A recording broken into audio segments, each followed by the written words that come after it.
அண்மை செய்தி. விழுப்புரம் மாவட்டம் மேல் சேவூர் அருகே அரசு பேருந்து கவிழ்ந்து உயிரிழந்த சிறுவன் குடும்பத்திற்கு ரூபாய் 2 லட்சம் நிதியுதவி வழங்கி முதலமைச்சர் மு.க.ஸ்டாலின் அறிவிப்பு வெளியிட்டிருக்கிறார்.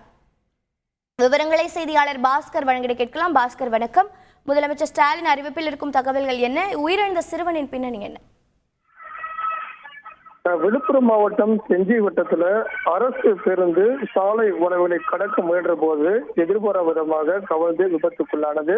இதில் பேருந்துல பயணம் செய்த அம்மன் குளத்துமேடு கிராமத்தைச் சேர்ந்த செல்வன் பிரவீன்குமார் சம்பவ இடத்திலேயே உயிரிழந்தார். இந்த துயரமான செய்தியை அறிந்து தமிழக முதலமைச்சர் ஆழ்ந்த இரங்கலை தெரிவித்திருக்கிறார்.